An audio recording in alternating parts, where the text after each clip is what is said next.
మన రక్షకుడైన ప్రభువైన అయిన యేసుక్రీస్తు యొక్క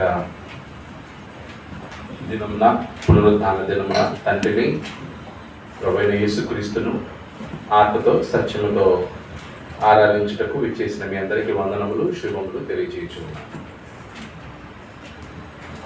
ఈ యొక్క ప్రభు దినం మరి మనందరం ఎదురు చూస్తున్నటువంటి దినం. పోయిన ఆదివారం నుంచి ఈ ఆదివారం వరకు మళ్ళీ ఎప్పుడు సండే వస్తుందా, మళ్ళీ ఎప్పుడు మనందరం సంఘంగా కూడుకుంటాము అని ఎదురు చూచేటువంటి దినం. సో ఆ దినం మరి ఆనందంగా, సంతోషంగా కృతజ్ఞతాస్తుతులు తెలియచేస్తూ మహిమకరంగా మరి దేవుడికి ఈ యొక్క ఆదివారం మనం సంపూర్ణంగా మన హృదయములను, మన ఆత్మలను కుమ్మరించి ఆయన వాక్యంలో మనం సమయాన్ని గడుపు వారమే ఉన్నాం. గత అనేక రోజుల నుంచి ప్రకటన గ్రంథాన్ని మనం చదువుకుంటూ కదా. ఎన్నో అధ్యాయంలో ఉన్నాం? ప్రకటన 19వ పూర్తి అయిందా? సో ఏముంది 19వ అధ్యాయంలో? 19వ అధ్యాయంలో ఏముంది?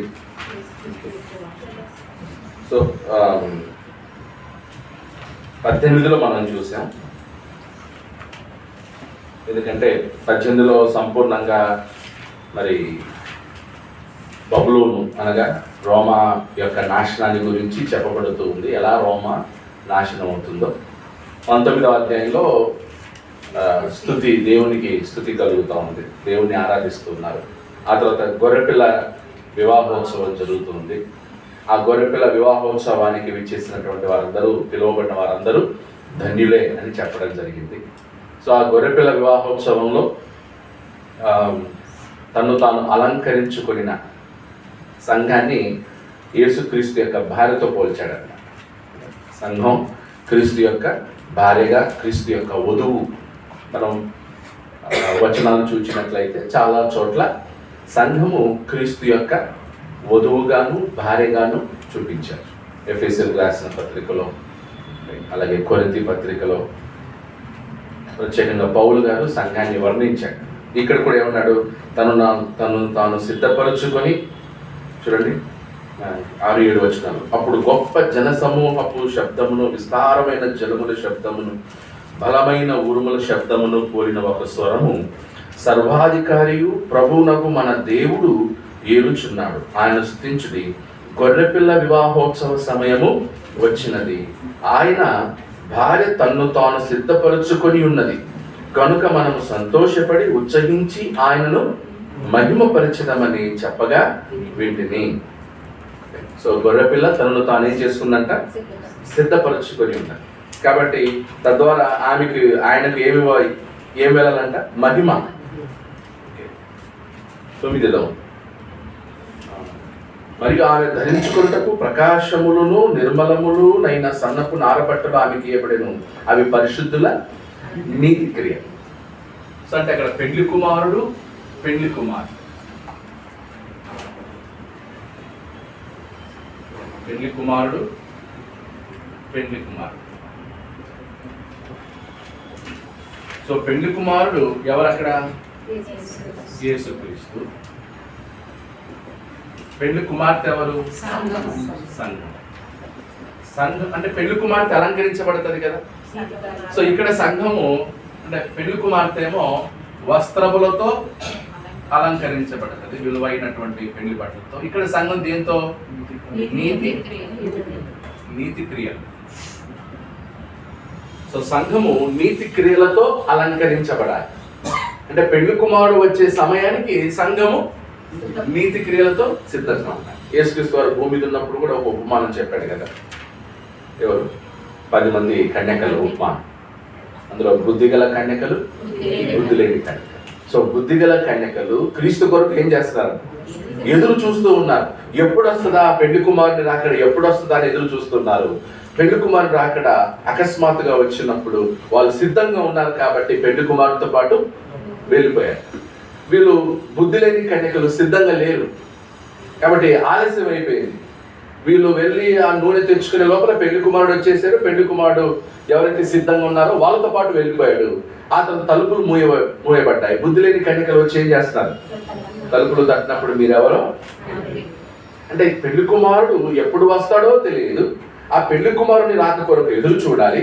పెళ్లి కుమారుని యొక్క రాక కొరకు సిద్ధంగా ఉండాలి. అంటే అప్పుడు పరిశుద్ధులు నీతి క్రియలు కలిగి ఉండాలా లేదా కలిగి ఉండడానికి ప్రయత్నించాలా? ఎప్పుడు వస్తారో తెలియదు కదా.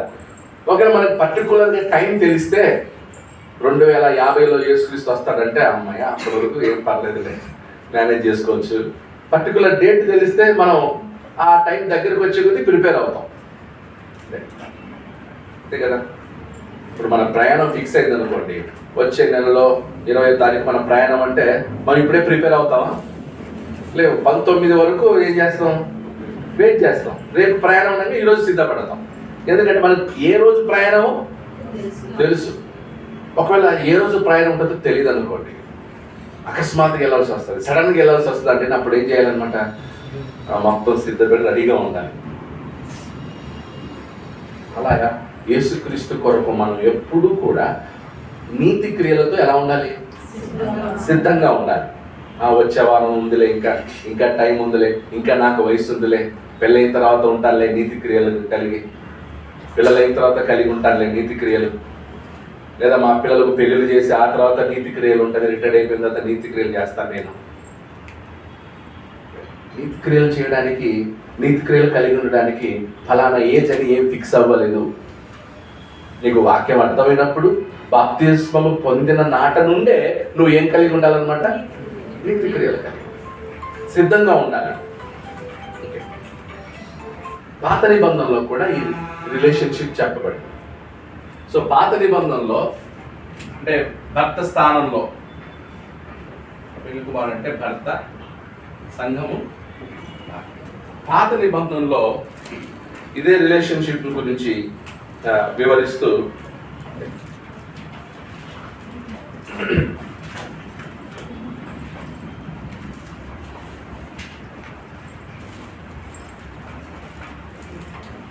హోషేయ గ్రంథం,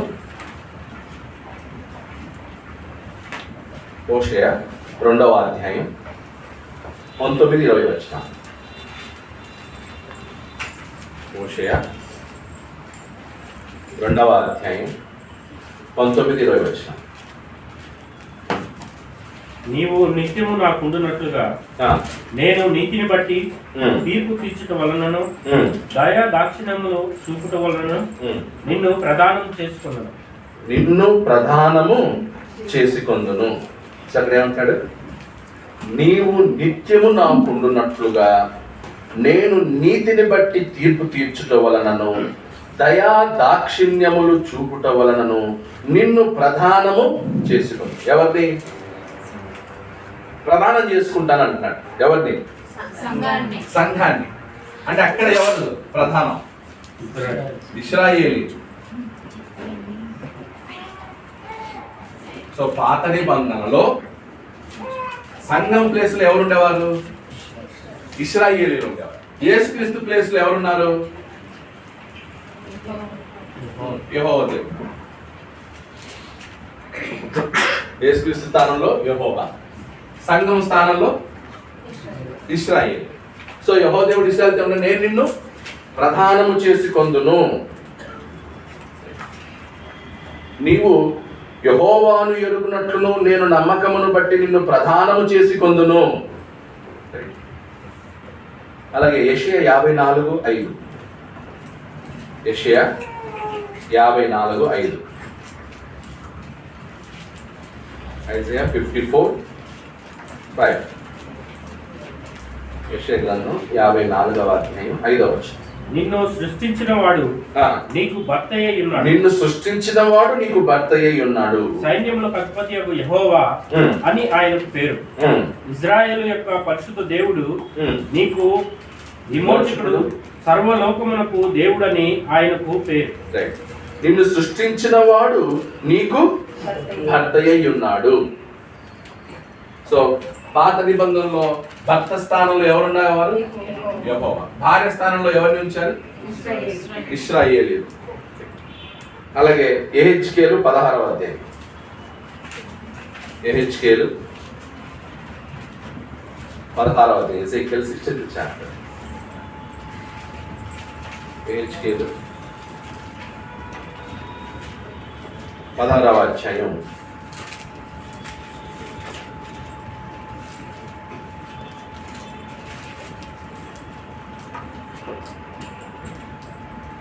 ఆ 16వ అధ్యాయం అంతా కూడా చదివినట్లయితే అక్కడ దేవుడు ఇశ్రాయేలీయుల పట్ల తనకున్నటువంటి ఒక రిలేషన్షిప్ని తెలియచేస్తూ ఆ ఇశ్రాయేలీయులు ఎలా వారు అంటే దేవుడు ఇశ్రాయేలీయులు భార్యగా పరిగణించినప్పుడు ఆ ఇశ్రాయేలు భర్తని విడిచిపెట్టి వ్యభిచారం చేసినట్లు చూపిస్తారు. అంటే యెహోవా దేవుని విడిచిపెట్టి విగ్రహారాధనకి వెళ్ళినప్పుడు అదేంటనమాట, వ్యభిచారంతో సమానం. సో నేను మిమ్మల్ని సృష్టించి తిని నిన్ను సిద్ధపరిచాను, నీకు అన్ని వస్త్రాలు ధరించాను, కానీ నువ్వేం చేసావు అనమాట. అక్కడ చూడండి ఎంత చక్కగా ఉంటుందో. 6-7 చదవండి ఒకసారి. 7th verse. మరియు నేల నాటపడిన చిగురు ఉద్యోగినట్లు నేను నిన్ను వృద్ధిలోనికి తేగ నీవు ఎదిగి పెద్దదానివై ఆభరణ భూషితురాలైతివి. దిగంబరివై వస్త్రహీనంగా ఉన్న నీకు స్తనము లేపడిన తల వెంట్రుకలు పెరిగిన. మరియు నేను నీ యొద్దకు వచ్చి నిన్ను చూడగా ఇష్టము పుట్టించు ప్రాయము నీకు వచ్చి ఉండేది కనుక నీకు అవమానం కలగకుండా నిన్ను పెళ్లి చేసుకుని నీతో నిబంధన చేసుకునగా నీవు నా దానవైతివి. ఇదే ప్రభు అయిన యెహోవా వాక్కు. అంటే ఇశ్రాయేలుని ఎలా వర్ణిస్తుంది, నువ్వు ఎలా పెరిగావు, ఎలా నువ్వు వివాహానికి సిద్ధపడ్డావు. సో నిన్ను వివాహం చేసుకోవడానికి నీకు వయసు వచ్చినప్పుడు నేనేం చేశానంటే నీకు అవమానం కలగకుండా నేను నిన్ను ఏం చేశాను, పెళ్లి చేసుకున్నాను. అంటే దేవుడు ఇశ్రాయేలుని ఎంత ప్రేమించాడో, ఎంత ఆస్వాదించాడో, ఇశ్రాయేలు కావాలని ఎంత కోరుకున్నాడో ఇలా వర్ణిస్తున్నాడు అనమాట.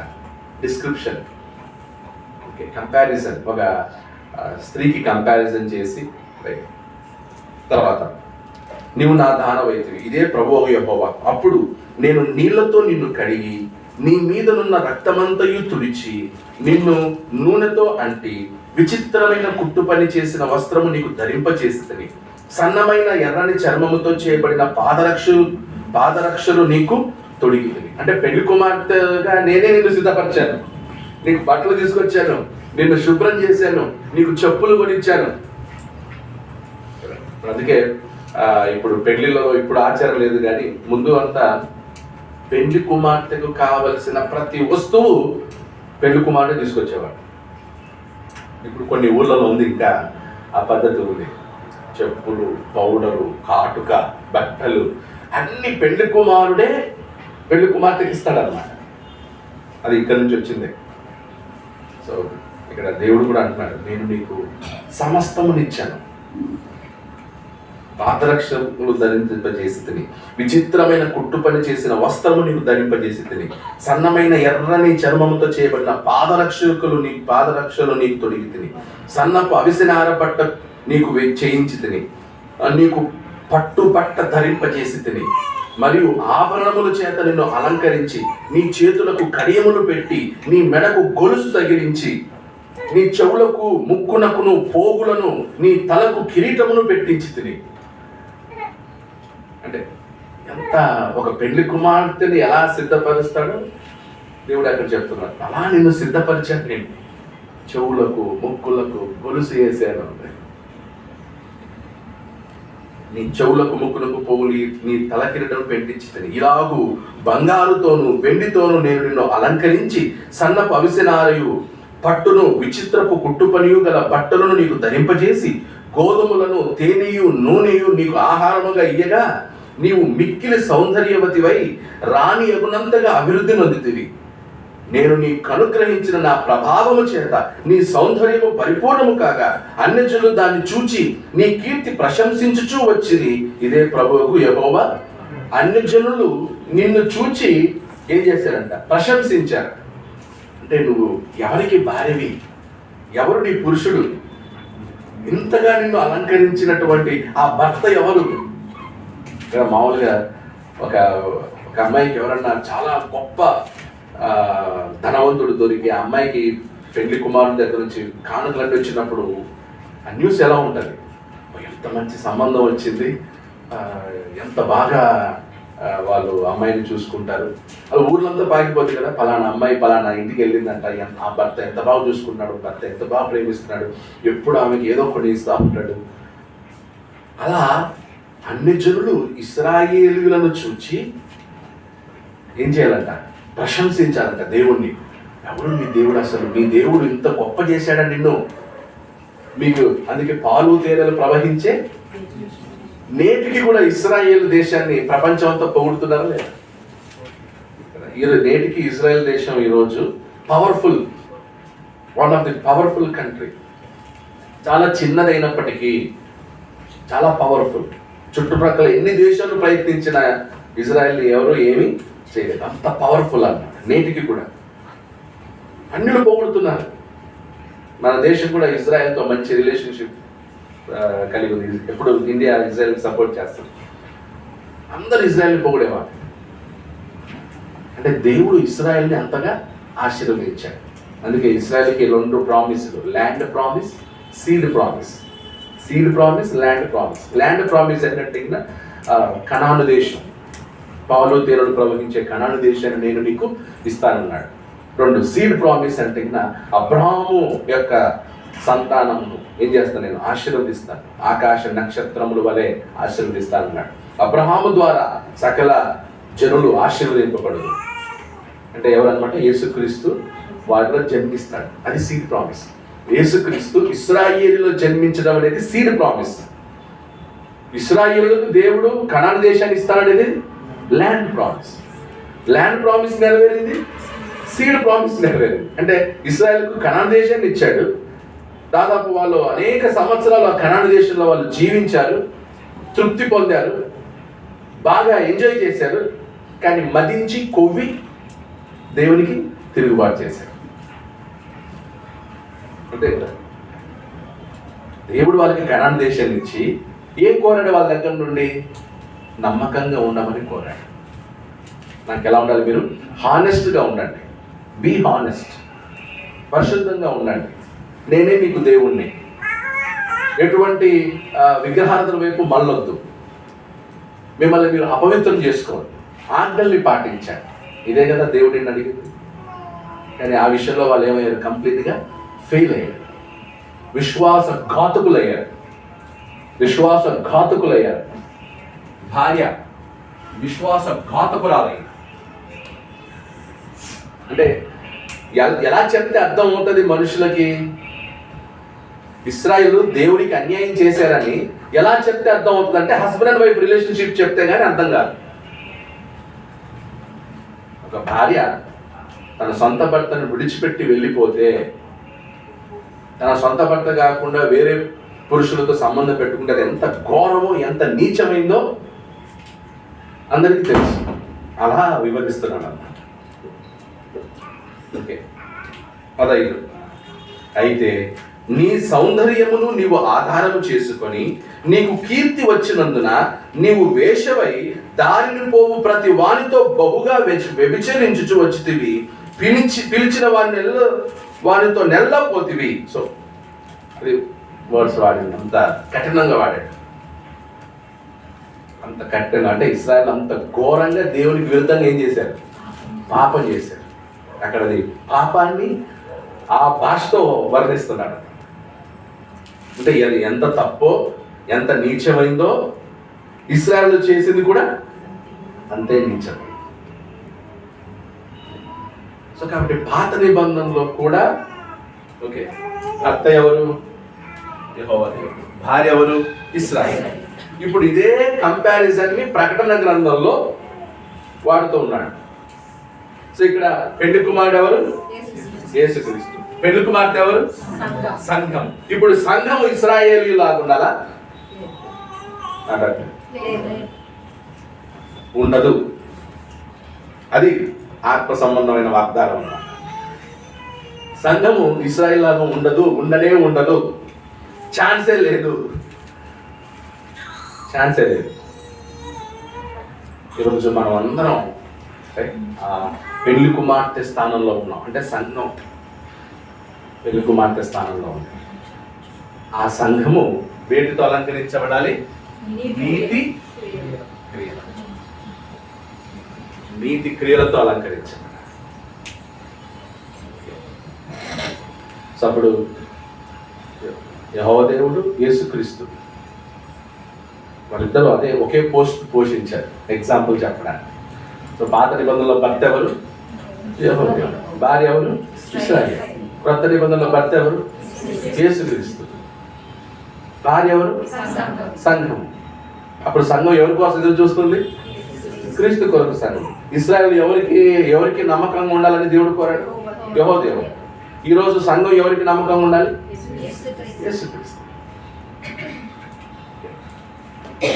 కాబట్టి యేసుక్రీస్తు ఆరాధన గర్భుడా కాదా? అన్నిటికీ అర్హుడైన యెహోవా దేవుడు తన స్థానాన్ని ఎవరికి ఇచ్చాడు? కుమారుడికి ఇచ్చాడు. ఇది ఎప్పుడు రిలేషన్షిప్ చేంజ్ అవ్వదు, మారదు. నెక్స్ట్ 19వ అధ్యాయం. ఇది మనం 19వ అధ్యాయంలో చూసాం. 11 నుంచి చూస్తే యేసుక్రీస్తు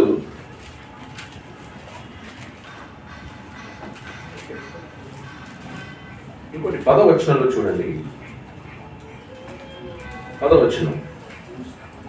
సో ఇదంతా చూపించిన తర్వాత, అందుకు నేను అతనికి నమస్కారం చేయటకై అతని పాదముల ఎదుట సాగిలపడగా. ఎవరి పాదములకు? దూత ఎవరి పాదాలు పడతా ఉంది అనమాట? యోహాను ఎవరి పాదాల మీద పడుతున్నాడు? దూత పాదాల మీద పడుతున్నాడు. నేను అతని పాదముల ఎదుట సాగిలపడగా అతడు, వద్దు సుమి, నేను నీతోనూ యేసును గూర్చిన సాక్ష్యము చెప్పు నీ సహోదరులతోనూ సహా. సో యోహాను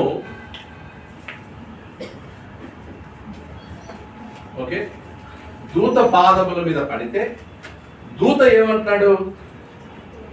సో అక్కడ దూతని ఆరాధించడానికి వెళ్ళాడు. దూతను ఆరాధించడానికి వెళ్ళాడు.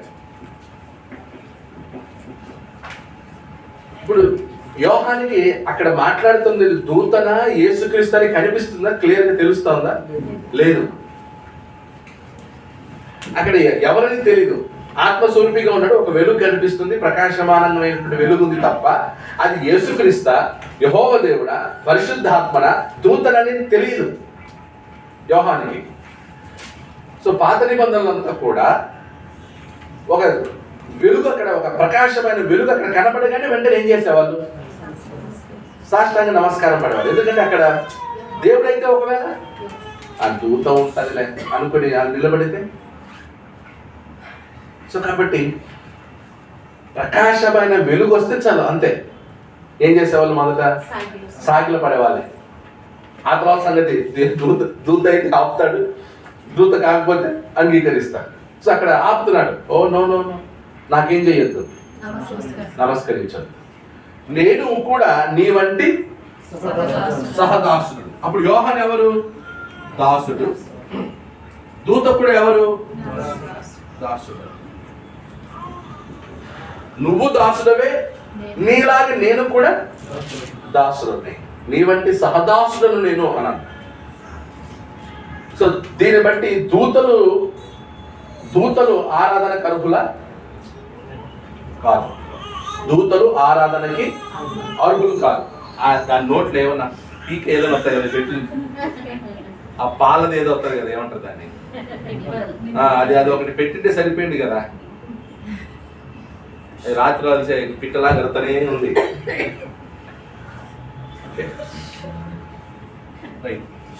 సో ఇక్కడ దూతలు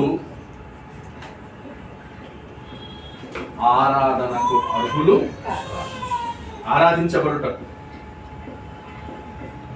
సో కాబట్టి మనం దూతల్ని ఆరాధించవచ్చా? ఆరాధించకూడదు. అలాగే పేతురు కొర్నేలి ఇంటికి వెళ్ళినప్పుడు కూడా కొర్నేలి పేతురు కాళ్ళ మీదకి పడబోయాడు. అప్పుడు పేతురు కూడా ఏం చేశాడు? వద్దు స్వామి, మీరేం చేయకూడదు, మమ్మల్ని చూడండి అపోస్తలుల కార్యములు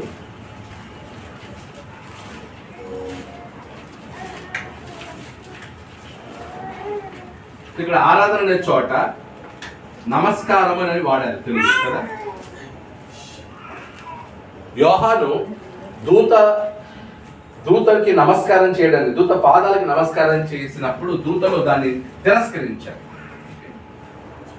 తెలుగు బైబిల్ అక్కడ డైరెక్ట్ గా ఆరాధన అని మెన్షన్ చేయలేదు, కానీ ఏ పదం వాడారనమాట? నమస్కారం. అప్పుడు అక్కడ దూత ఏమంటే దేవుడికే నమస్కారం చేయము అన్నాడు. దేవుడికే నమస్కారం చేయి అంటే దేవుణ్ణే ఆరాధించాలి, దూతలు లేనటువంటి మమ్మల్ని కాదు. ఓకే, చదవండి అపోస్తలుల కార్యం 10వ అధ్యాయం. అపోస్తలుల కార్యములు 10:25. పేతురు లోపలికి రాగా 25వ వచనం. అపోస్తలుల కార్యములు 10:25.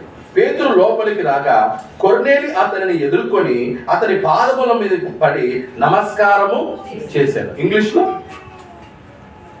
ఏముంది? వర్షిప్ అని ఉందా? అంత టైం పెట్టిందా? చెప్పండి, అంత టైం పెట్టింది ఇంగ్లీష్ బైబిల్ లేదా? వచ్చిన పేతురు లోపలికి రాగా కొర్నేలి అతన్ని ఎదుర్కొని అతని పాదముల మీద పడి నమస్కారం చేశాను. అందుకు పేతురు, నీవు లేచి నిలువుము, నేను కూడా నరుడనే అని చెప్పి అతన్ని లేవనెత్తి అతనితో మాట్లాడుచు లోపలికి వచ్చి అనేకులు కూడిట చూచి. కాబట్టి నమస్కారానికి అపోస్తులు కూడా ఏం చేశారనమాట? తిరస్కరించారు. అపోస్తులు ఏమన్నా నరులు, నేను నరుడనే, నీలాంటి నరుడని నేను, కాబట్టి నాకు నమస్కారం చెయ్యొద్దు అని అన్నారు. కాబట్టి అపోస్తుల్ని ఆరాధించకూడదు.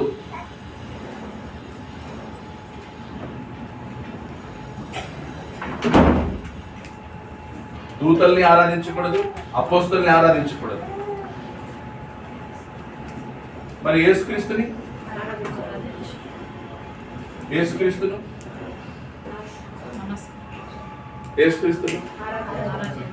సో ఇక్కడ కూడా నమస్కారం అనేటువంటి పదమే వాడారు. అపోస్తుల్ని నమస్కరించడానికి వెళ్ళాడు.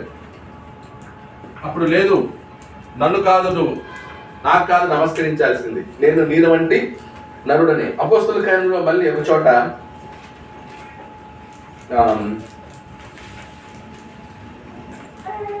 ఇక్కడ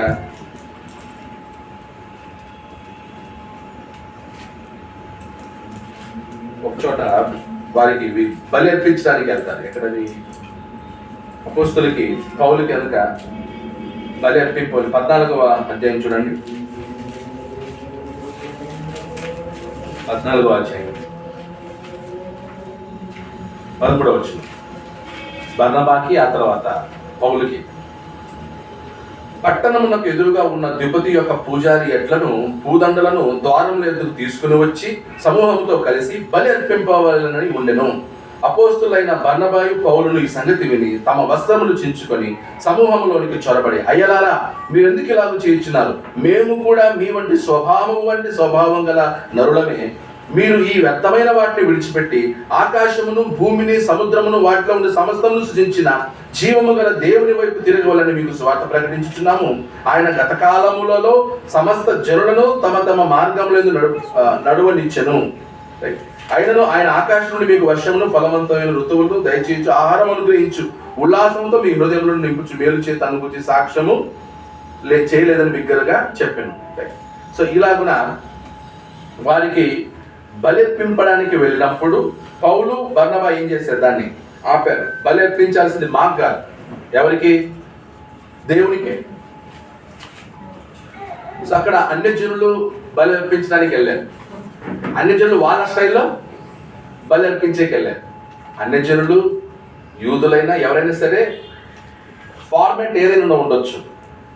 అన్యులకు కూడా దేవుడు అనుకునే విగ్రహాన్ని ఏం చేస్తున్నారు? ఆరాధిస్తున్నారు. సో ఇక్కడ పౌలు కూడా ఏం చేశారు? తిరస్కరించాడు. మేము మీ వంటి నరులమే. పేతురు తిరస్కరించాడు, దూత తిరస్కరించాడు. అంటే ఆరాధన నమస్కారం అని, సాగిలపడుటాన్ని, పూజించుటాన్ని బైబిల్లో, మన తెలుగు బైబిల్ ఏం చేశారు అనమాట వాడు. కానీ ఇంగ్లీష్లో అంతటా కూడా ఏముంది? వర్షిప్ అనే ఉంటుంది. ఇప్పుడు యేసుక్రీస్తు అలా తిరస్కరించాడా? అలా తిరస్కరించాడా? ఒకసారి మత్తయి 8:2 మత్తయి సువార్త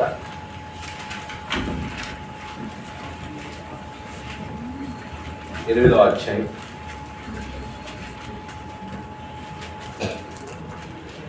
2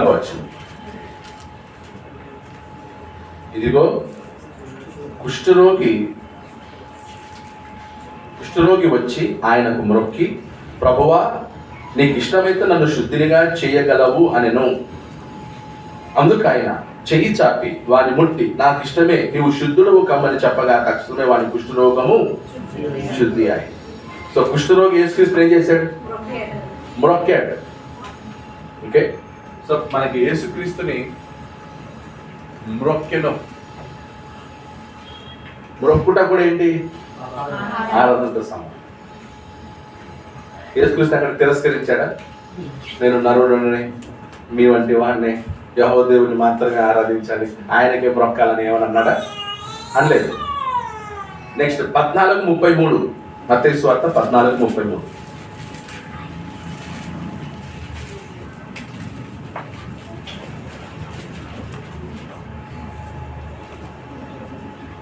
అక్కడ ధోనిలో ఉండగా గాలిని, తుఫానుని ఏం చేశారనమాట? అణిచి వేసినప్పుడు వారు ధోని ఎక్కినప్పుడు గాలి అణిగాను. అంతటా ధోనిలో ఉన్న వారు వచ్చి, నీవు నిజముగా దేవుని కుమారుడవని చెప్పి ఆయనకు మ్రొక్కిరి. నీవు నిజముగా దేవుని కుమారుడు అని చెప్పి ఆయనకు మ్రొక్కిరి. ఇంగ్లీష్లో ఉంది వర్షిప్. వర్షిప్. అప్పుడు ఎందుకు మొక్కుతున్నాను? నేను మీ వంటి దాసుడనే, మీ వంటి నరుడనే, నాకు మ్రొక్కకూడదు అని అన్నాడు ఆయన. అపోస్తలులు తిరస్కరించారు, పేతురు తిరస్కరించాడు, పౌలు తిరస్కరించాడు, దూత తిరస్కరించాడు. కానీ ఇక్కడ ఏం చేయలేదన్నమాట? తిరస్కరించాడు యేసుక్రీస్తు.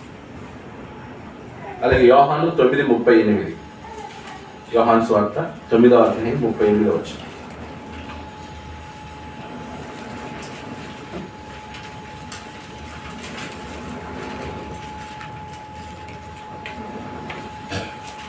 యేసు, నీవు ఆయనను చూచుచున్నావు.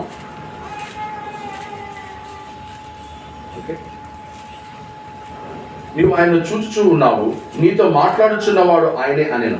అంతట వాడు, ప్రభువా నేను విశ్వసించుచున్నానని చెప్పి ఆయనకు మ్రొక్కెను. ఆయనకు మ్రొక్కెను. యేసుక్రీస్తును ఓకే మనుషులు మ్రొక్కారు, శిష్యులు మ్రొక్కారు, దయ్యములు కూడా మ్రొక్కాయి. దయ్యములు కూడా యేసుక్రీస్తును నమస్కరించారు. దయ్యములు కూడా యేసుక్రీస్తును రైట్ సేన అనేవాడు. దయ్యములు కూడా మ్రొక్కి, ప్రభువా మమ్మల్ని ఏం చేయి, మా పందుల లోపల కావాలంటే ఏం చేయి, మమ్మల్ని చేర్చాను. కాబట్టి యేసుక్రీస్తు ఆయన ఆరాధించబడ్డాడు. భూమి మీద ఉండగా ఆయన ఆరాధించబడ్డాడు. ఆయన ఆరాధించారు. ఆయన పుట్టినప్పుడు కూడా ఏం చేశారు? జ్ఞానులు వచ్చి ఆయన ఏం చేశారు? పూజించింది అనే మాట ఉంటుంది. ఎక్కడ? లూకాసు వార్త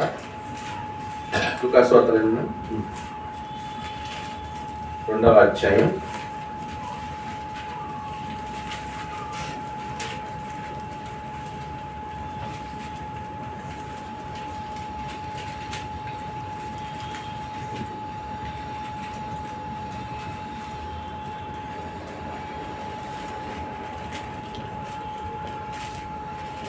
2వ కారణం మత్తయి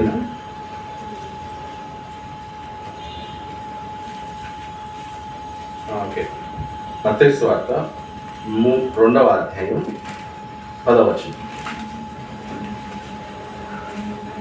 వారు ఆ నక్షత్రమును చూచి అత్యానంద భరితులై ఇంటిలోనికి వచ్చి తల్లి అయిన మరియను ఆ శిశువును చూచి సాగిలపడి ఆయనను పూజించి. ఎవరిని? ఇంకా ఆయన ఎవరు? బాలుడుగా ఉన్నాడు. బాలుడుగా ఉన్నప్పుడు ఆయన ఏం చేశారంట? పూజించి ఏం చేశారు? తమ పెట్టెలు విప్పి బంగారమును సాంబ్రాణిని బోళమును కానుకలుగా ఆయనకు సమర్పించిరి. అంటే ఒక రాజు దగ్గరికి వచ్చేటప్పుడు ఎవరు ఒట్టి చేతులతో? రాజు దగ్గరికి వచ్చినప్పుడు ఏం చేయాలి? ఏమైనా కానుకలు తీసుకురావాలి. ఇప్పుడు వీళ్ళెందుకు కానుకలు తెచ్చారు? ఆయన రాజు కాబట్టి, రాజు జన్మించాడు మీ కొరకు అని దూత ప్రకటించాడు. అందుకని వాళ్ళు బంగారమును బోళమును సాంబ్రాణిని కానుకలుగా ఆయనకి సమర్పించి ఆయన్ని పూజించారు. అంటే ఆయనకు వెల్కమ్. భూమి మీదకి రాజుకి వెల్కమ్ చెప్పాలి. సో కాబట్టి యేసుక్రీస్తును జ్ఞానులు పూజించిరి. అక్కడ సాగిలపడి ఏం చేశారంట? మ్రొక్కి ఆయన ఏం చేశారు? పూజించిరి. మాట ఉంటుంది కదా, సాగిలపడి బ్రోకుదము సత్యముతో ఆత్మాతో మన ప్రభు యేసుని. ఎవరిని? ఈ పాట ఎన్నిసార్లు పాడి ఉంటాం? సాగిలపడి బ్రొక్కుదాం. సాగిలపడి బ్రొక్కుట ఆరాధన. ఓకే, కొంతమంది కాదండి, సాగిలపడడం, మొక్కడం, పూజించటం, నమస్కరించడం ఆరాధన కాదు. మరి ఆరాధన అంటే ఏంటి? తెలీదు అంట. ఆరాధన అంటే ఏంటో తెలియదు అంట. నిర్గమకాండంలో సరే విగ్రహ ఆరాధన చేయకూడదని ఎక్కడుంది బైబిల్? విగ్రహాల్ని ఆరాధించకూడదని బైబిల్ ఆజ్ఞ ఎక్కడుంది? విగ్రహములను ఆరాధించకూడదని బైబిల్ ఎక్కడుంది? నిర్గమకాండంలో ఉంది కదా, 20వ అధ్యాయం 2వ ఆజ్ఞనే అది. మొదటి ఆజ్ఞ ఏది? నేను తప్ప వేరొక దేవుడు నీకు ఉండకూడదు. 2వ ఆజ్ఞ ఏది?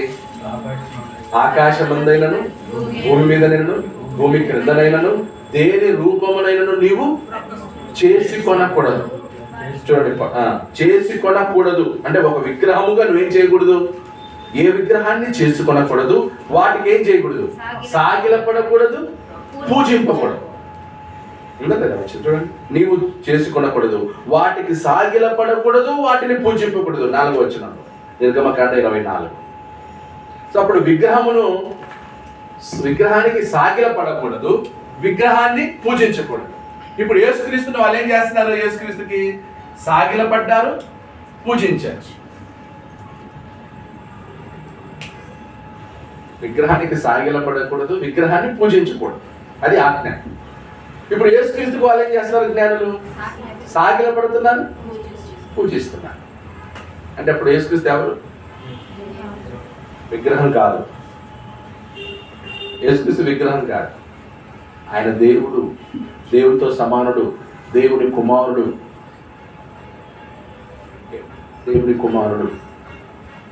ఆయన అందుకే ఆయనకి సాగిల పట్టారు, బ్రొక్కారు.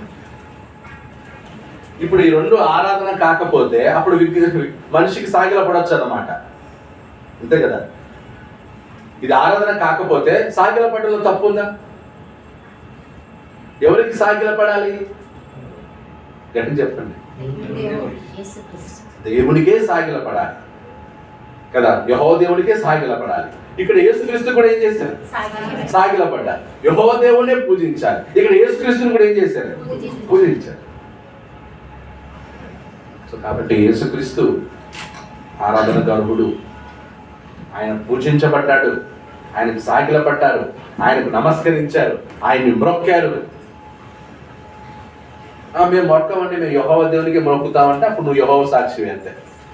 యెహోవా సాక్షులు యేసుక్రీస్తుని ఏం చేయరు? దేవుడికి అంగీకరించరు, యేసుక్రీస్తుని ఆరాధించరు. యూదులు అంతే.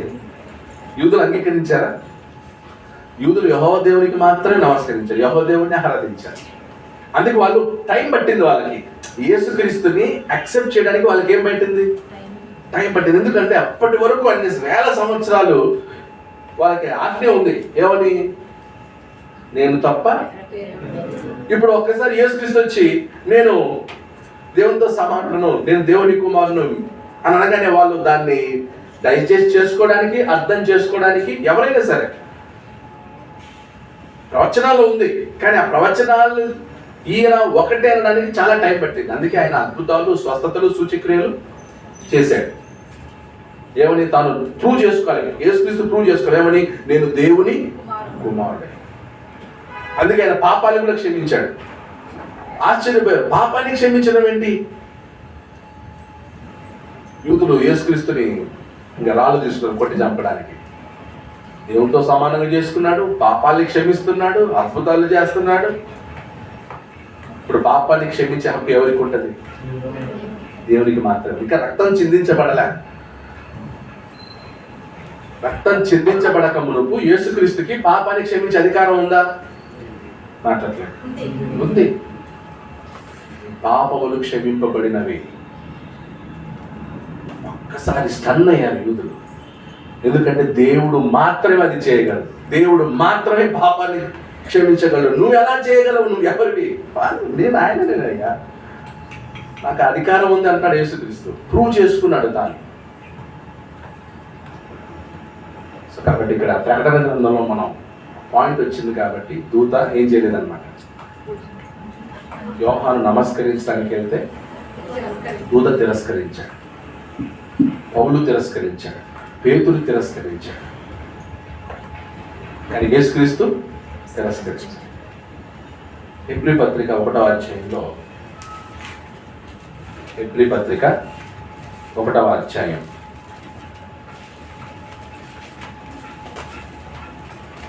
హెబ్రీ పత్రిక 1వ అధ్యాయం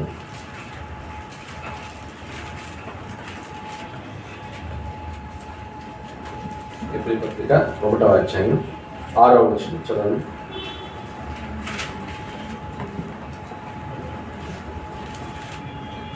హెబ్రీ 1:6.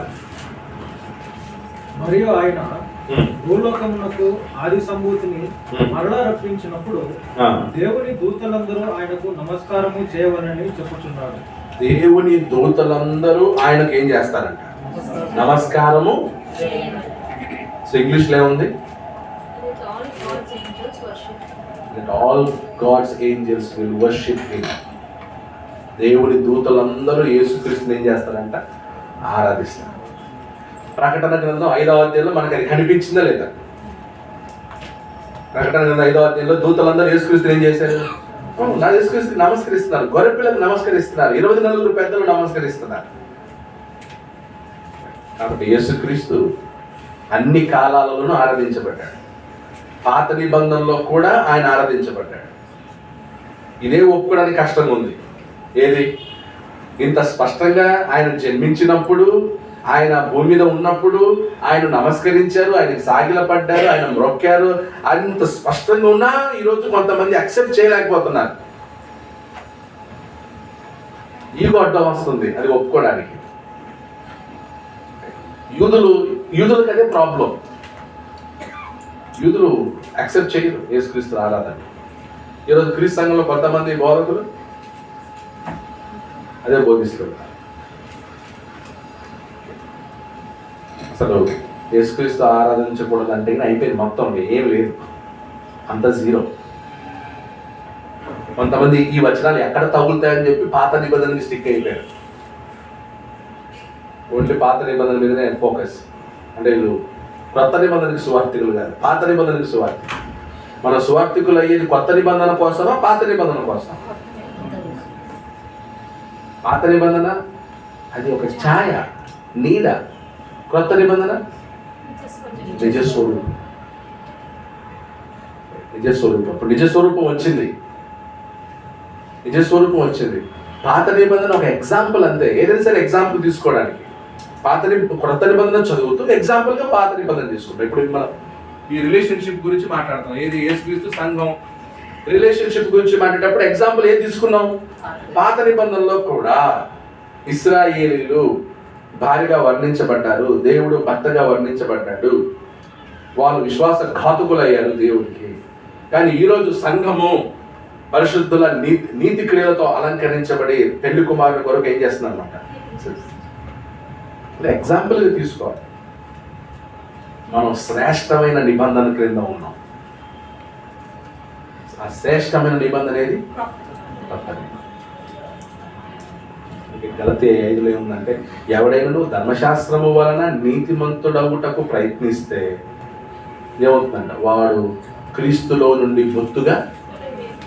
బొత్తిగా వేరు చేయబడి ఉన్నాడు, తొలగిపోయి ఉన్నాడు. చూడండి వినవచ్చు, గలతీ 5:4. గలతీ పత్రిక 5వ అధ్యాయం.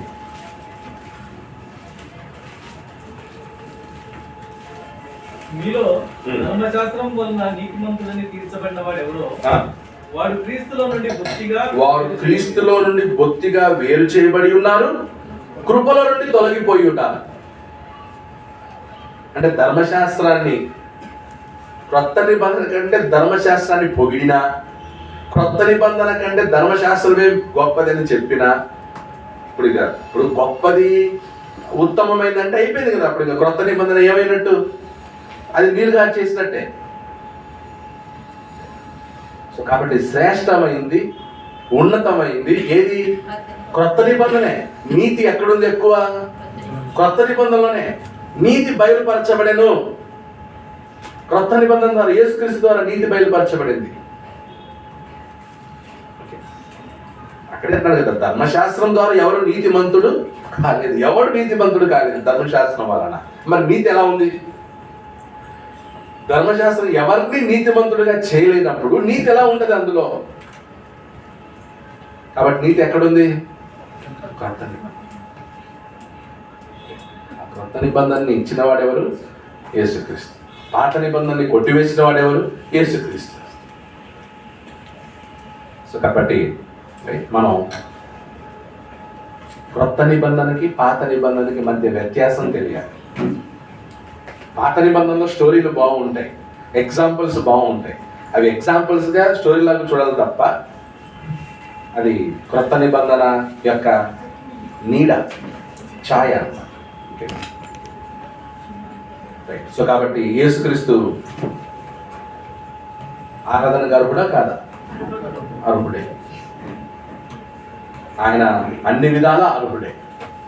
అందులో ఏమాత్రం సందేహం లేదా? ఉండకూడదు. మీకేమన్నా సందేహం ఉంటే అది క్లియర్ చేసుకోవాలి. మత్తయి సువార్త 28వ అధ్యాయంలో కూడా డౌట్ పడ్డారు. చూడండి ఒకసారి మత్తయి సువార్త 28.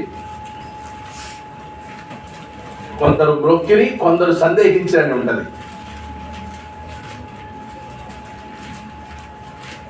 మత్తయి సువార్త 28వ అధ్యాయం 16వ వచనం, 16-17. 11 మంది శిష్యులు యేసు తమకు నిర్ణయించిన గలిలయలోని కొండకు వెళ్ళిరి. వారు ఆయనను చూచి ఆయనకు మ్రొక్కిరి, కానీ కొందరు సందేహించిరి. ఎందుకు? కొందరు మ్రొక్కారు, కొందరు సందేహించారు. ఎందుకు సందేహించవచ్చు? ఒరిజినలా? నిజమేనా? ఇప్పుడు చనిపోయిన వాడు తిరిగి లేచాడు. చనిపోయిన వాడు తిరిగి లేచిలోని సందేహం. తోమ కూడా ఏం చేశాడు? సందేహపడ్డాడు. నిజమేనా? నిజమైన బాడీనేనా అది? నిజమైన బాడీనేనా? ఒకవేళ దయ్యం అయితే? అప్పుడు తోమ అన్నాడు, నేను ఆయన అరచేతుల్ని తాకి చూస్తేనే కానీ నేను ఆయన నమ్మనన్నాడు. అంటే యేసుక్రీస్తు నమ్ముతాడు, కానీ యేసుక్రీస్తు మృతులో నుంచి లేచి వచ్చాడనేది నేను చూస్తే కానీ నమ్ముతాను. యేసుక్రీస్తు మీద విశ్వాసం లేదండి. ఇక్కడ కూడా వీళ్ళు కూడా యేసుక్రీస్తుని సందేహించడం కాదు. అక్కడ నిజమైన ఆయన, లేకపోతే ఒకవేళ మ్రొక్కామనుకో, ఒకవేళ అది ఆత్మ అయితే లేదా దూత అయితే మళ్ళీ ఎట్లా? సో ఆ సందిగ్ధం అన్నమాట. సో శిష్యులు కొంతమంది వితౌట్ డౌట్, అసలు ఏమాత్రం సందేహం లేకుండా వెళ్ళిపోయి ఆయనకి ఏం చేశారు? ఏమాత్రం సందేహం లేకుండా ఏం చేశారు? ఆయనకి బ్రోక్కారు. కొంతమంది సందేహించారు. వాళ్ళు సందేహించడానికి అర్థం ఉంది. ఈరోజు మనం సందేహించడానికి ఏమన్నా అర్థం ఉందా? యేసుక్రీస్తులో ఈరోజు సందేహించే బ్యాచ్ ఒకటి తయారైంది. ఆయన దేవుడు కాదు, ఆయనకి మ్రొక్కకూడదు, ఆయనకి పాటలు పాడకూడదు. కొంతమంది పాటల పుస్తకాల్లో మార్పులు చేస్తున్నారు. అంటే ఇన్ని రోజులు పాడింది తెలిసి పాడారా, తెలియక పాడారా? ఇప్పుడు వాక్యంలో ఉన్నదనే పాటలకు రాస్తారు తప్ప పాటల్లో ఉన్నది బైబిల్లో ఉందా, బైబిల్లో ఉన్నవి పాటల్లో ఉన్నాయా? బైబిల్లో ఏముందో అవి పాటలుగా ఉన్నాయి. ఇప్పుడు సాగిల పాడి మ్రోకేదము, బైబిల్లో సాగిల పడి మ్రొక్కారు కాబట్టి పాటకు రాశారు. యేసుప్రభుని సాగిల పడి మ్రొక్కారు, అందుకే అది పాటగా వచ్చింది. నా ప్రాణ ప్రియుడా యేసు రాజా, అది బైబిల్లో ఉంది కాబట్టి. యేసుక్రీస్తు ఎవరు? నీ రాజు. ఆ రాజు కోసం ఏమి ఇవ్వాలి? ప్రాణాన్ని ఇవ్వాలి అని బైబిల్లో ఉంది కాబట్టి పాటగా రాశారు. ఆయన ఆరాధించారు కాబట్టి ఆరాధించు ఆత్మతో సత్యముతో. కాబట్టి సందేహం వలదు. మీకు ఎవరికైనా డౌట్ ఉంటే ఆ డౌట్ని తొలగించారు. ఈ మధ్య కొంతమంది మాట్లాడతారు, be careful, be careful. Next ప్రకటన గ్రంథానికి వెళ్దాం. రెవల్యూషన్ ప్రకటన గ్రంథం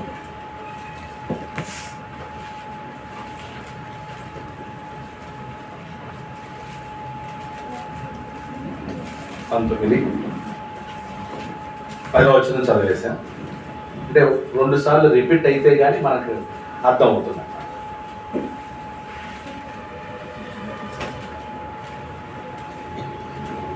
11వ వచనం చదువు. 11 సో జీసస్ క్రైస్ట్ రిటర్న్స్. ఆయన భూమిదికి ఎలా వస్తాడో చూపిస్తున్నాడు అన్నమాట. మరియు పరలోకము తెరవబడి ఉండుట చూచితిని. అప్పుడు అదిగో తెల్లని గుర్రం ఒకటి కనబడెను. దాని మీద కూర్చుని ఉన్నవాడు నమ్మకమైన వాడును సత్యవంతుడును అను నామము గలవాడు. ఆయన నీతిని బట్టి విమర్శ చేయొచ్చు, యుద్ధము జరిగించుచున్నాడు. ఆయన నేత్రములు అగ్నిజ్వాలల వంటివి. ఆయన శిరస్సు మీద అనేక కిరీటములు ఉండెను. వ్రాయబడిన ఒక నామము ఆయనకు కలదు. అది ఆయనకే గాని మరి ఎవరికి తెలియదు. రక్తములో ముంచబడిన వస్త్రం ఆయన ధరించుకొని ఉండెను. మరియు దేవుని వాక్యము అను నామము ఆయనకు పెట్టబడి ఉన్నది. ఎవరది? యేసుక్రీస్తు. పరలోకమందున్న సేనలు శుభ్రమైన తెల్లని నారబట్టలు ధరించుకొని తెల్లని గుర్రములెక్కి ఆయనను వెంబడించుచూ ఉండేది. జనములను కొట్టుటకై ఆయన నోటి నుండి వాడిగల ఖడ్గము బయలువెడలుచున్నది. ఆయన ఇనుపదండముతో వారిని ఏలును. ఆయనే సర్వాధికారియకు దేవుని తీక్షణమైన ఉగ్రత అను మద్యపు త్రొక్కును. రాజులకు రాజును ప్రభువులకు ప్రభువును అను నామము ఆయన వస్త్రము మీదను తొడ మీదను రాయబడి ఉన్నది. సో యేసుక్రీస్తు ఎవరంట? రాజులకు రాజు, ప్రభువులకు ప్రభువు. అప్పుడు అందుకే ఆయనకి బంగారము బోలము సామ్రాన్ని సమర్పించారు. ఎవరు? జ్ఞానులు. యూదులకు అదే చెప్పాడు ఆయన. ఏమని? నేను రాజుని అన్నాడు. పిలాతు అడిగాడు కదా, నువ్వు యూదులకు రాజువా? Are you king? నువ్వు యూదులకు రాజువా అంటే యేసుక్రీస్తు ఏమన్నాడు? నీవన్నట్టే. కానీ యూదులు యేసుక్రీస్తుని రాజుగా ఏం చేయలేదు. ఎందుకు? వాళ్ళ దృష్టిలో రాజు ఎలా ఉండాలి? వాళ్ళ దృష్టిలో రాజు ఎలా ఉండాలంటే మంచి ఫిజిక్ ఉండాలి, కిరీటం పెట్టుకోవాలి, రథాలు ఉండాలి, ఏంటి ఈటలు ఉండాలి, సైన్యం ఉండాలి, గుర్రాల మీద రావాలి. యేసు గుర్రం మీద వచ్చాడా గాడిద మీద వచ్చాడు? రాజు గాడిద మీద రావడం ఏంటి? సో యూదులు రాజుగా శరీర సంబంధమైన రాజుగా ఎక్స్పెక్ట్ చేశారు. కానీ యేసుక్రీస్తు ఆత్మ సంబంధమైన రాజు. శరీర సంబంధమైన రాజ్యం యూదులు ఎదురు చూచింది. కానీ యేసుక్రీస్తు ఆత్మ సంబంధమైన రాజ్యానికి. దానియేలు 2:44లో ఆ రాజుల కాలమందు దేవుడు ఒక రాజ్యమును స్థాపించును, దానికెన్నటికి నాశనము కలుగు. అది ముందు చెప్పిన వాటినన్నిటినీ పగులగొట్టి అది అవుతుందంట మహాపర్వతం అవుతుంది. అప్పుడు యూదులందరూ ఏ రాజ్యం కొరకు ఎదురు చూస్తున్నారు? శరీర సంబంధమైన రాజ్యం కొరకు ఎదురు చూస్తున్నారు. మాకు కూడా ఒక రాజ్యం వస్తుంది, మాకు రాజు పుడతాడు అంటే కంప్లీట్గా యూదులందరూ డిప్రెషన్లో ఉన్నారు. అందరికీ రాజు ఉన్నాడు, రోమా వాళ్ళకి రాజులు ఉన్నారు, మిగతా వాళ్ళందరికీ రాజులు ఉన్నాడు, మాకు రాజు లేడే.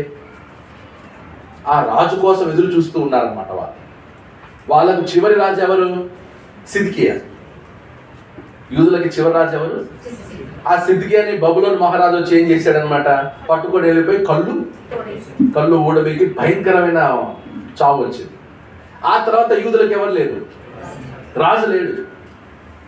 400 సంవత్సరాలు యూదులకి రాజు లేడు, ఇంకా ఎక్కువే. సో కాబట్టి యూదులందరూ ఎవరి కోసం ఎదురు చూస్తున్నారు? రాజు వస్తాడు, రాజు వస్తాడు. రాజు వస్తే మనం కూడా ఏం చేస్తాం?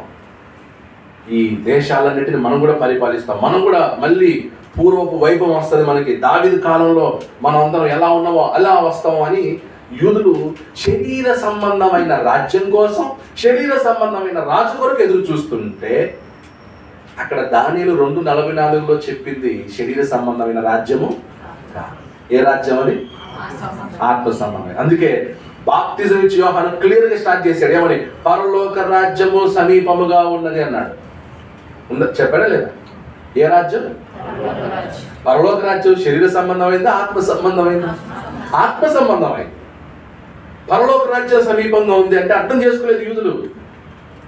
యేసుక్రీస్తు కూడా పరలోక రాజ్యం సమీపంగా ఉంది, మీరు మారు మనసు పొందని ప్రకటించాడు. యోహాను ప్రకటించాడు, యేసుక్రీస్తు ప్రకటించాడు రాజ్యం గురించి. కానీ వాళ్ళకి కాన్సెప్ట్ అర్థం కాలేదు. వాళ్ళు ఎంతసేపు ఏది? శరీర సంబంధమైన రాజ్యము, శరీర సంబంధమైన రాజు కొరకు ఎదురు చూస్తున్నారు. అందుకే యేసుక్రీస్తును సిలువ వేసినప్పుడు ఏ నేరం మీద ఆయన సిలువ వేశాడు? వీడు యూదుల రాజు అని చెప్పుకొనుచుండెను కాబట్టి సిలువ. ఆ నేరం యూదుల రాజు అని చెప్పుకొనుచుండెను. బోర్డు మీద అదే రాస్తారన్నమాట. బోర్డు మీద యాక్చువల్ వాళ్ళు యూదుల రాజు అని రాస్తుంటే అలా రాయద్దు, యూదుల రాజు అని రాయద్దండి, యూదుల రాజు అని చెప్పుకొనుచుండెను అలా రాయండి. అంటే రోమియోలేమో యూదుల రాజు అని రాస్తే వీళ్ళు వచ్చి కనెక్షన్ చేశారు. ఏమని? అలా రాయద్దు. ఏమని? యూదుల రాజు అని ఇతను. ఇప్పుడు మనం చెప్పండి, యూదుల రాజు అని యేసుక్రీస్తు చెప్పుకొనుచుండెనా లేదా యేసుక్రీస్తు రాజా? మనకి ఏమైనా సందేహం ఉందా? అందుకే ఆయన పరలోకానికి వెళ్ళిన తర్వాత ఆయనకు పట్టాభిషేకం జరిగింది. మీరు సిలువ వేసిన ఈ యేసునే దేవుడు ప్రభువుగాను క్రీస్తుగాను నియమించెను అని ఉంది. ఎక్కడుందా వచనం? మీరు సిలువ వేసిన ఈ యేసునే దేవుడు ప్రభువుగాను క్రీస్తుగాను నియమించెను. అపోస్తల కార్యములు 2వ అధ్యాయం 36వ వచనం. అపోస్తల కార్యములు. ఇది చాలా ఇంపార్టెంట్. ఈ వచనాలన్నీ మైండ్లో ఉండాలి, కంఠపటంగా ఉండాలి. చాలా చదవండి. మీరు సిలువ వేసిన ఈ యేసునే దేవుడు ప్రభువుగాను క్రీస్తుగాను నియమించెను. అంటే ప్రభు అంటే మీరు సిలువ వేసింది ఎవరిని? యేసుని. యేసు. ఆయన యేసుగా రాకముందు ఆయన ఎవరు? భూమి మీద వచ్చిన తర్వాత ఆయనకి ఏ పేరు పెట్టబడింది? యేసు అని పేరు పెట్టబడింది. మరి యేసుగా ఆయన భూమి మీదకి రాకముందు ఆయనకి ఏ పేరు? ఆదియందు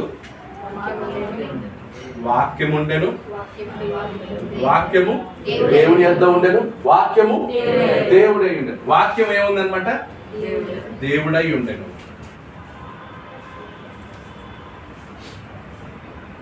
ఎవరైనా ఆ వాక్యము దేవుడైనను, ఆ వాక్యమే దేవుని కుమారుడు. దేవుని. సో పరలోకంలో ఆయనకి ఇది స్థానం. ఆయన భూమి మీదకి రాకముందు ఆయన ఎవరు?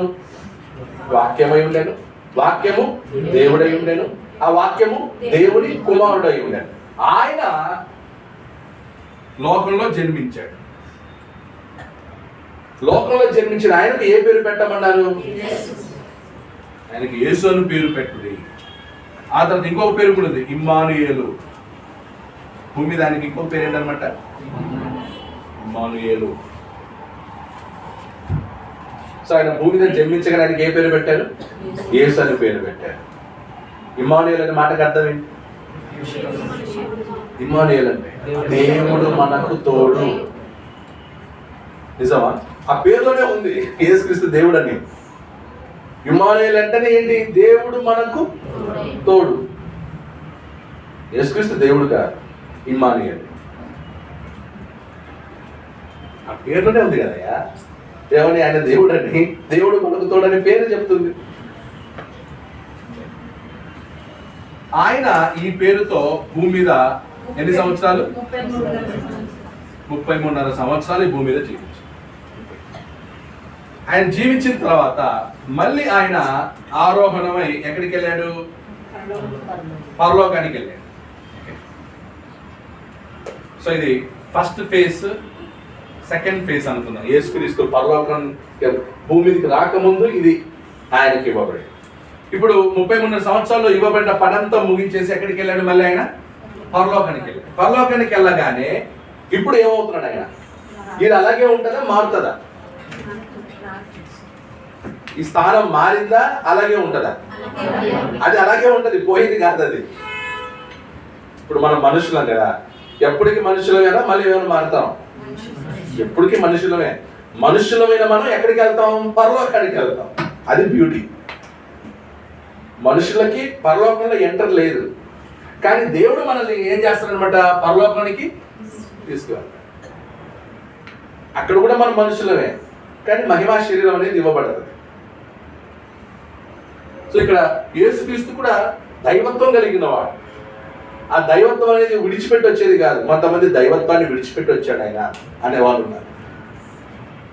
సో దైవత్వం అనేది ఎప్పటికీ ఉండేది.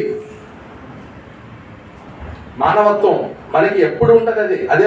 ఆ మానవత్వం మనం భూమి మీద ఉన్నా, పరలోకానికి వెళ్ళినా అదే ఉండేది. సో కాబట్టి ఇక్కడికి వెళ్ళిన తర్వాత ఆయన మీరు సిలువ వేసిన ఈ యేసునే, భూమి మీద మీరు ఎవరిని సిలువ వేశారు? యేసుని.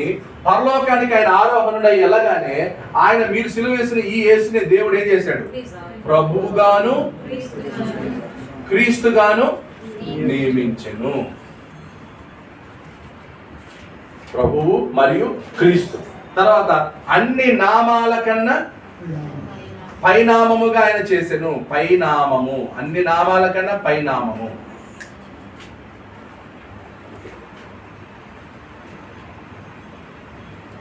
ఇప్పుడు రాజ్యభారము ఆయన మీద ఉన్నది.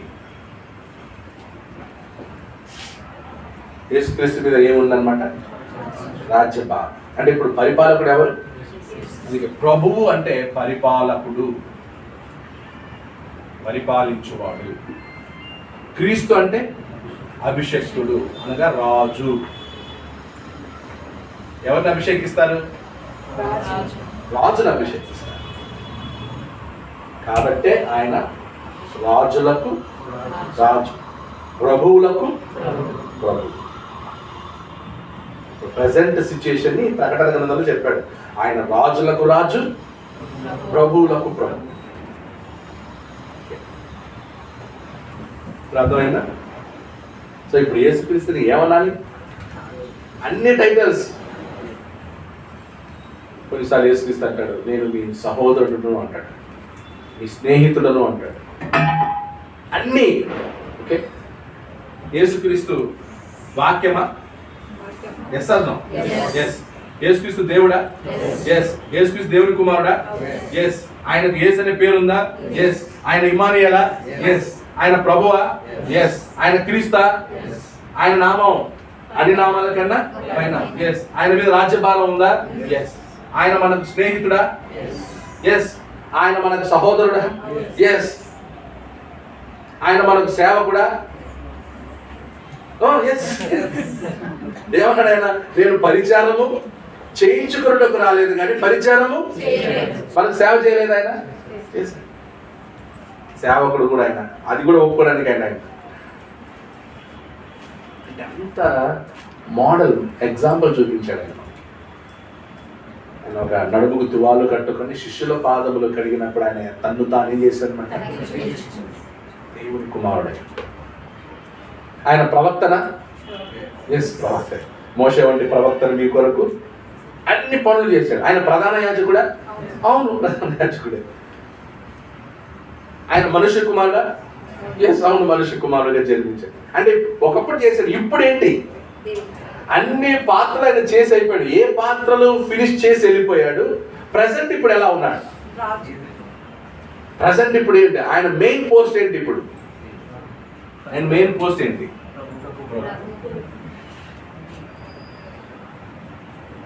ప్రభు అంటే ఇది మెయిన్ పోస్ట్. ఆయన ప్రస్తుతం మనల్ని ఏం చేస్తున్నాడు? పరిపాలిస్తున్నాడు. రెండవ రాకడ వరకు పరిపాలిస్తాడు. దేన్ని పరిపాలిస్తాడు? రాజ్యాన్ని పరిపాలిస్తాడు. ఎవరి రాజ్యం? అది దేవుని రాజ్యం. ఆ దేవుని రాజ్యానికి ఎవరిని రాజుగా నియమించాడు? క్రీస్తుని రాజుగా. అప్పుడు ఆ తీర్పు అయిన తర్వాత ఎవరైతే పరిశుద్ధుల నీతి క్రియలు కలిగి ఉంటారో వాళ్ళందరూ ఫిల్టర్ అయ్యి వాళ్ళే సంపూర్ణంగా, అంటే నీతి క్రియలు కలిగిన వాళ్ళు మాత్రమే మిగులుతారు. శేషం అనే మాట మీకు తెలుసు కదా, డివిజన్లో లాస్ట్ అయ్యేసరికి శేషము అని అంటారు. రేపు ఎంతమంది ఫిల్టర్ అవుతారో తెలియదు. ఆ పరిశుద్ధుల నీతి క్రియలు ఎవరికైతే కలిగి ఉంటారో వాళ్ళని తండ్రికి ఏం చేస్తారు? యేసుక్రీస్తు అప్పగిస్తారు. అప్పటి వరకు ఆయన రాజ్య పరిపాలన చేయించుండవలెను. సో ప్రెసెంట్ అదే ఆయన. ప్రెసెంట్ ఇప్పుడు ఆయన ప్రవక్తన కాదు, ఒకప్పుడు ప్రవక్త, ఇప్పుడు ప్రవక్త కాదు. ఆయన మనుష్య కుమారుడా? ఎస్, ఒకప్పుడు ఆయన మనుష్య కుమారుడుగా జీవించాడు 33 సంవత్సరాలు. ఇప్పుడు మనుష్య కుమారుడు కాదు. అయిపోయిన పోస్టులు వేరు. ఇప్పుడు అయిపోయిన పోస్టులు ఇప్పుడు మీకు మనం కన్సిడర్ చేస్తామా? కన్సిడర్ చెయ్యం. మన ఒక అబ్బాయి చెప్పాడు, అంకుల్ నేను బ్యాంక్లో మేనేజర్ అయ్యాను. సో అతను ప్యూన్గా స్టార్ట్ అయ్యాడు, ప్యూన్ నుంచి క్లర్క్ అయ్యాడు, క్లర్క్ నుంచి క్యాషియర్ అయ్యాడు, క్యాషియర్ నుంచి ఇప్పుడు మేనేజర్ అయ్యాడు. ఇప్పుడు ఏది కన్సిడర్ చేయాలి? క్లర్క్లే అంటే ఎలా ఉంటుంది? క్లర్క్ అవును అంకుల్, ఒకప్పుడు నేను క్లర్క్ అంకుల్, ఇప్పుడు కాదండి, ఇప్పుడు మేనేజర్. ఇప్పుడు ఆఫీస్ వాళ్ళందరూ అతనికి గుడ్ అంటే రెస్పెక్ట్ ఇస్తారా ఇవ్వరా? అక్కడ వర్క్ చేసిన ఎంప్లాయీస్ అందరూ నువ్వు ఒకప్పుడు క్లర్క్గా ఉన్నాడు, నీకెందుకు రెస్పెక్ట్ ఇస్తా ఉంటారా? లేటెస్ట్. సో ఇప్పుడు మనం ఎస్ అవును, ఆయన మనిషి కుమారుడే, మనిషి కుమారుడుగా జన్మించాడు ఆయన, నరుడుగా జన్మించాడు ఆయన, ప్రవక్తగా పనిచేశాడు ఆయన. కానీ ఇప్పుడు ఆయన ఎవరు? రాజులకు రాజు, ప్రభువులకు ప్రభువు. అప్పుడు ఆయన సాగిల పడాలా వద్దా? నువ్వు ప్రవక్తవి, నీకెందుకు సాగిల పడతావు? నువ్వు ప్రధాన యాజకుడివి మాత్రమే, నీకెందుకు సాగిల పడతాం మేము అని అయిపోయిన జరిగిపోయిన పోస్టులు పెట్టుకొని ఈరోజు కొంతమంది ఏం చేస్తున్నారంటే ఆయన రిజెక్ట్ చేస్తున్నారు. Present what he is. ఎక్కడున్నాడు ఇప్పుడు ఆయన? పరలోకంలో ఎక్కడున్నాడు? ఆయన స్థానం ఏంటి? దేవుని కుడి పార్శ్వమున ఆశీర్వదై. అంటే ఇప్పుడు తండ్రితో సమానంగా ఉన్నాడా? ఒక మెట్టు దిగి కింద కూర్చున్నాడా? కొంతమంది అనుకుంటే పైన తండ్రి టాప్ లో కూర్చుంటే 5-6 మెట్లు దిగి యేసుక్రీస్తు కూర్చున్నాడు అనుకుంటున్నారు. అవునా? సో యేసుక్రీస్తు పాస్ట్ అంటే ఆయన భూమి మీదకి రాకముందు ఆయన ఎవరు, భూమి మీదకి వచ్చిన తర్వాత ఆయన ఎలా ఉన్నాడు, ఇప్పుడు పరలోకానికి వెళ్ళిన తర్వాత ఆయన ఏమన్నాడు, ఈ 3 కరెక్ట్గా అర్థమైతే కనుక యేసుక్రీస్తు మీద సందేహాలు. సో ఆ యేసుక్రీస్తు గురించి ప్రకటన గ్రంథం ఎక్కువగా చెప్పబడింది. మళ్ళీ ప్రకటన గ్రంథంలో మనం లాస్ట్ టైం 19వ ఫినిష్ ఇచ్చేసాను. నేను మళ్ళీ రివిజన్ లాగా చెప్పాను అంతే. రెండోసారి చెప్పినా మీకు బోర్ కొట్టలేదు కదా, రెండోసారి చెప్పాను. అంటే లాస్ట్ టైం వచ్చిన చెప్పాను, ఇంత ఎక్స్ప్లెనేషన్ చెప్పలేదు, టైం సరిపోదు. అందుకే ఈరోజు కొంచెం ఎక్స్ట్రా ఎక్స్ప్లెనేషన్ చెప్పాల్సి వచ్చింది. కాబట్టి మనం యేసుక్రీస్తు మెయిన్ పాయింట్గా ఆలోచిస్తే దూతల్ని ఆరాధించవచ్చా? మనుషుల్ని ఆరాధించవచ్చా? విగ్రహాల్ని ఆరాధించవచ్చా? ఆరాధించకూడదు. యేసుక్రీస్తుని ఆరాధించవచ్చా? ఎస్. యెహోవా దేవుడిని ఆరాధించవచ్చా? ఎస్. ఈరోజు మనతో పాటు ఎవరున్నారు? మనం ఎవరితో సహవాసం కలిగి ఉన్నాం? తండ్రి యొక్కయు కుమారుని యొక్కయు పరిశుద్ధ. వారి సహవాసంలో మనం ఉన్నామా, మన సహవాసంలో వాళ్ళు ఉన్నారా?